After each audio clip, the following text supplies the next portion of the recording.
여러분 안녕하세요. 민찬현 목사입니다. 오늘도 성경 일독 프로젝트 함께 하시는 여러분들을 주님의 이름으로 사랑하고 축복합니다. 네, 이번 주부터는 토요일에도 우리가 짧게나마 함께 성경을 읽으려고 하는데요. 오늘은 2장 정도 우리가 함께 읽고 또 내일 주일을 위해서 준비하는 시간도 가지면 좋겠습니다. 오늘은 34장부터 읽을 차례인데요. 어제 이어서 엘리후의 이야기를 우리가 또 들으려고 합니다.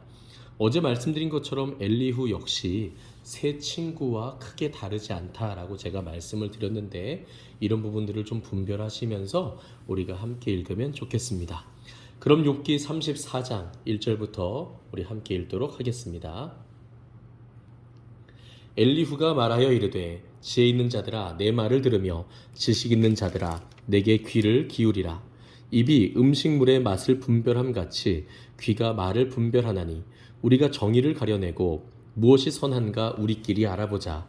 욥이 말하기를 내가 의로우나 하나님이 내 의를 부인하셨고 내가 정당함에도 거짓말쟁이라 하였고 나는 허물이 없으나 화살로 상처를 입었노라 하니 어떤 사람이 욥과 같으랴. 욥이 비방하기를 물 마시듯 하며 악한 일을 하는 자들과 한패가 되어 악인과 함께 다니면서 이르기를 사람이 하나님을 기뻐하나 무익하다 하는구나. 그러므로 너희 총명한 자들아 내 말을 들으라.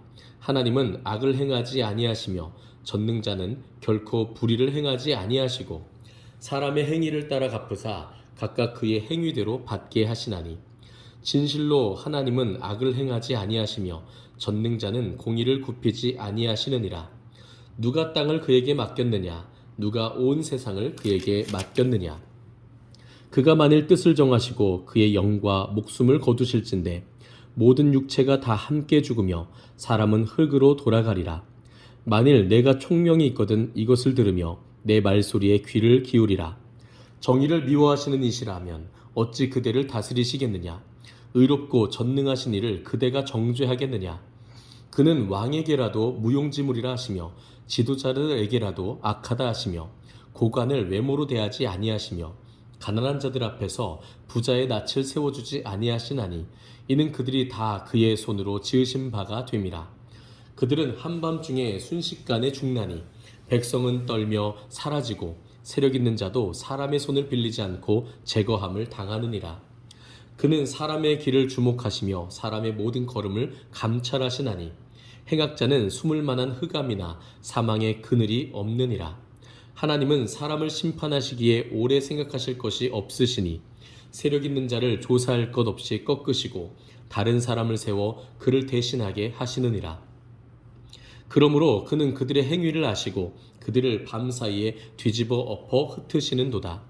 그들을 악한 자로 여겨 사람의 눈 앞에서 치심은 그들이 그를 떠나고 그의 모든 길을 깨달아 알지 못함이라. 그들이 이와 같이 하여 가난한 자의 부르짖음이 그에게 상달하게 하며 빈궁한 사람의 부르짖음이 그에게 들리게 하느니라. 주께서 침묵하신다고 누가 그를 정죄하며 그가 얼굴을 가리신다면 누가 그를 배울 수 있으랴. 그는 민족에게나 인류에게나 동일하시니 이는 경건하지 못한 자가 권세를 잡아 백성을 올가매지 못하게 하려 하심이니라. 그대가 하나님께 아뢰기를 내가 죄를 지었사오니 다시는 범죄하지 아니하겠나이다. 내가 깨닫지 못하는 것을 내게 가르치소서. 내가 악을 행하였으나 다시는 아니하겠나이다 하였는가. 하나님께서 그대가 거절한다고 하여 그대의 뜻대로 속전을 치르시겠느냐. 그러면 그대가 스스로 택할 것이요 내가 할 것이 아니니 그대는 아는 대로 말하라. 슬기로운 자와 내 말을 듣는 지혜 있는 사람은 반드시 내게 말하기를 욥이 무식하게 말하니 그의 말이 지혜롭지 못하도다 하리라. 나는 욥이 끝까지 시험받기를 원하노니 이는 그 대답이 악인과 같음이라. 그가 그의 죄에 반역을 더하며 우리와 어울려 손뼉을 치며 하나님을 거역하는 말을 많이 하는구나. 아멘. 35장입니다. 엘리후가 말을 이어 이르되 그대는 이것을 합당하게 여기느냐. 그대는 그대의 의가 하나님께로부터 왔다는 말이냐. 그대는 그것이 내게 무슨 소용이 있으며 범죄하지 않는 것이 내게 무슨 유익이 있겠느냐고 묻지만은 내가 그대와 및 그대와 함께 있는 그대의 친구들에게 대답하리라. 그대는 하늘을 우러러보라. 그대보다 높이 뜬 구름을 바라보라. 그대가 범죄한들 하나님께 무슨 영향이 있겠으며 그대의 악행이 가득한들 하나님께 무슨 상관이 있겠으며 그대가 의로운들 하나님께 무엇을 드리겠으며 그가 그대의 손에서 무엇을 받으시겠느냐. 그대의 악은 그대와 같은 사람에게나 있는 것이요 그대의 공의는 어떤 인생에게도 있느니라. 사람은 학대가 많음으로 부르짖으며 군주들의 힘에 눌려 소리치나 나를 지으신 하나님은 어디 계시냐고 하며 밤에 노래를 주시는 자가 어디 계시냐고 말하는 자가 없구나. 땅의 짐승들보다도 우리를 더욱 가르치시고 하늘의 새들보다도 우리를 더욱 지혜롭게 하시는 이가 어디 계시냐고 말하는 이도 없구나. 그들이 악인의 교만으로 말미암아 거기에서 부르짖으나 대답하는 자가 없음은 헛된 것은 하나님이 결코 듣지 아니하시며 전능자가 돌아보지 아니하심이라. 하물며 말하기를 하나님은 배울 수 없고 이래 판단하심은 그 앞에 있으니 나는 그를 기다릴 뿐이라 말하는 그대일까 보냐. 그러나 지금은 그가 진노하심으로 벌을 주지 아니하셨고 악행을 끝까지 살피지 아니하셨으므로 욥이 헛되이 입을 열어 지식 없는 말을 많이 하는구나. 아멘. 36장입니다. 엘리후가 말을 이어 이르되 나를 잠깐 용납하라. 내가 그대에게 보이리니 이는 내가 하나님을 위하여 아직도 할 말이 있음이라. 내가 먼 데서 지식을 얻고 나를 지으신 이에게 의를 돌려보내리라. 진실로 내 말은 거짓이 아니라 온전한 지식을 가진 이가 그대와 함께 있느니라. 하나님은 능하시나 아무도 멸시하지 아니하시며 그의 지혜가 무궁하사 악인을 살려두지 아니하시며 고난받는 자에게 공의를 베푸시며 그의 눈을 의인에게서 떼지 아니하시고 그를 왕들과 함께 왕좌에 앉히사 영원토록 존귀하게 하시며 혹시 그들이 족쇄에 매이거나 환난의 줄에 얽혔으면 그들의 소행과 악행과 자신들의 교만한 행위를 알게 하시고 그들의 귀를 열어 교훈을 듣게 하시며 명하여 죄악에서 돌이키게 하시나니 만일 그들이 순종하여 섬기면 형통한 날을 보내며 즐거운 해를 지낼 것이요 만일 그들이 순종하지 아니하면 칼에 망하며 지식 없이 죽을 것이니라. 마음이 경건하지 아니한 자들은 분노를 쌓으며 하나님이 속박할지라도 도움을 구하지 아니하나니 그들의 몸은 젊어서 죽으며 그들의 생명은 남창과 함께 있도다. 하나님은 곤고한 자를 그 곤고에서 구원하시며 학대당할 즈음에 그의 귀를 여시나니 그러므로 하나님이 그대를 환난에서 이끌어내사 좁지 않고 넉넉한 곳으로 옮기려 하셨은즉 무릇 그대의 상에는 기름진 것이 놓이리라. 이제는 악인의 받을 벌이 그대에게 가득하였고 심판과 정의가 그대를 잡았나니 그대는 분노하지 않도록 조심하며 많은 뇌물이 그대를 그릇된 길로 가게 할까 조심하라. 기대의 부르짖음이나 그대의 능력이 어찌 능히 그대가 곤고한 가운데에서 그대를 유익하게 하겠느냐. 그대는 밤을 사모하지 말라. 인생들이 밤에 그들이 있는 곳에서 끌려가리라. 삼가 악으로 치우치지 말라. 그대가 환난보다 이것을 택하였느니라. 하나님은 그의 권능으로 높이 계시나니 누가 그같이 교훈을 베풀겠느냐. 누가 그를 위하여 그의 길을 정하였느냐. 누가 말하기를 주께서 불의를 행하셨나이다 할 수 있으랴. 그대는 하나님께서 하신 일을 기억하고 높이라. 잊지 말지니라. 인생이 그의 일을 찬송하였느니라. 그의 일을 모든 사람이 우러러 보나니 먼 데서도 보느니라. 하나님은 높으시니 우리가 그를 알 수 없고 그의 햇수를 헤아릴 수 없느니라. 그가 물방울을 가늘게 하시며 빗방울이 증발하여 안개가 되게 하시도다. 그것이 구름에서 내려 많은 사람에게 쏟아지느니라. 겹겹이 쌓인 구름과 그의 장막의 우레소리를 누가 능히 깨달으랴.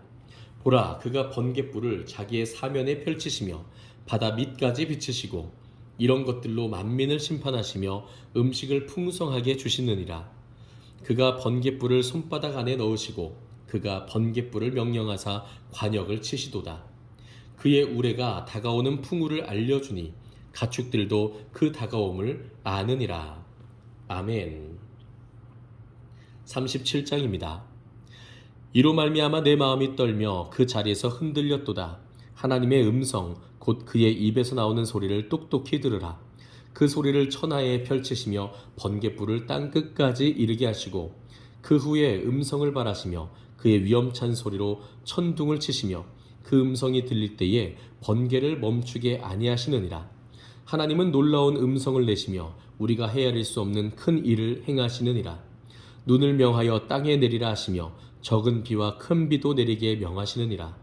그가 모든 사람의 손에 표를 주시어 모든 사람이 그가 지으신 것을 알게 하려 하심이라.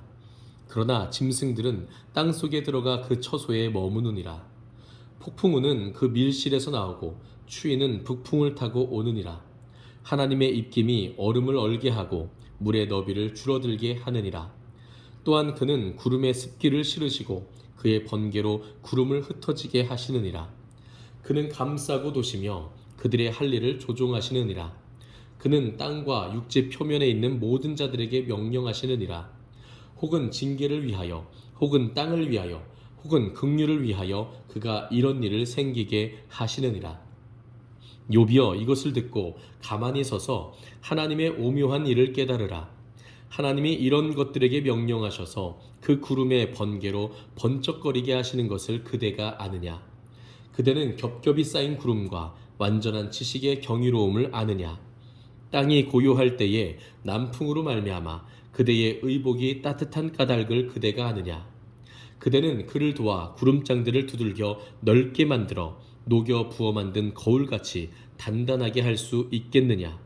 우리가 그에게 할 말을 그대는 우리에게 가르치라. 우리는 아둔하여 아뢰지 못하겠노라. 내가 말하고 싶은 것을 어찌 그에게 고할 수 있으랴? 삼켜지기를 바랄 자가 어디 있으랴? 그런즉 바람이 불어 하늘이 말끔하게 되었을 때 그 밝은 빛을 아무도 볼 수 없느니라. 북쪽에서는 황금 같은 빛이 나오고 하나님께는 두려운 위엄이 있느니라. 전능자를 우리가 찾을 수 없나니 그는 권능이 지극히 크사 정의나 무한한 공의를 굽히지 아니하심이니라. 그러므로 사람들은 그를 경외하고 그는 스스로 지혜롭다 하는 모든 자를 무시하시느니라. 아멘. 네, 이렇게 오늘은 욥기 37장까지 우리가 함께 읽었습니다. 엘리후의 이야기를 끝까지 우리가 이어서 읽으면 좋을 것 같아서 제가 생각했던 것보다 한 장 정도 더 많이 읽었습니다. 여러분, 엘리후의 이 메시지들을 보면 참 멋지죠. 하나님을 위하여서 그가 변론한다라고 말을 하면서 하나님에 대한 신학적인 지식들을, 자신의 지혜들을 뽐내며 이야기합니다. 너무나도 귀한 메시지들임에는 틀림이 없어요. 그러나 제가 계속해서 말씀드리지 않습니까? 때에 맞지 않는 말, 그것이 아무리 지혜로운 말이라 할지라도 그것은 정답이 될 수 없고 그 말에는 능력이 없다는 것입니다. 이미 욥기 1장에서는 하나님께서도 인정을 하셨습니다. 욥은 의인이다 라고 말이죠. 물론 하나님 앞에서 의인은 한 사람도 없지만 하나님께서 정말 그 크신 자비와 긍휼이 여기심 가운데 사람들 중에 욥을 의인으로 인정하셨다는 겁니다. 그런데 지금 엘리후도 아무리 아름다운 말, 멋진 말들을 쏟아낸다 할지라도 그도 전제가 잘못되었다는 것이죠. 바로 욥이 죄인이기 때문에 이렇게 고난당하는 것이다. 오히려 하나님께서 욥이 받아야 마땅한 고난과 그 징벌을 보다 훨씬 적게 주시고 계신다라고까지 이야기를 하고 있다는 겁니다. 여러분, 이것이 어떻게 위로가 될 수 있겠습니까? 사랑하는 성도 여러분, 우리가 혹 이렇게 하고 있지는 않았는지 다시 한번 돌아보셨으면 좋겠고요. 이 태풍 때문에 피해 입으신 분들, 또 수해로 또 고통당하시는 분들 많지 않습니까? 또 과거에 쓰나미로 목숨을 잃은 이웃나라에 수많은 이웃들이 있지 않습니까? 우리가 그들을 향하여서 그들이 우상을 숭배했기 때문에 하나님의 심판을 받은 것이다 와 같은 그런 메시지들이 어떻게 위로가 될 수 있고 어떻게 능력이 될 수 있겠습니까? 오히려 하나님께서는 우리에게 말씀하십니다. 우는 자들과 함께 울고 웃는 자들과 함께 웃으라고 말이죠. 함께 울고 함께 기뻐하는 그러한 이웃으로서의 그리스도인이 될 때, 교회가 될 때 우리가 이 세상 가운데서도 예수님의 그 복음을 능력 있게 전할 수 있는 사람들이 될 수 있지 않을까 생각을 해봅니다. 오늘은 여기까지입니다. 이번 한 주간도 정말 수고 많으셨고요. 내일도 은혜 가운데 하나님께 가장 아름다운 예배를 드리는 우리가 되기를 소망합니다. 감사합니다.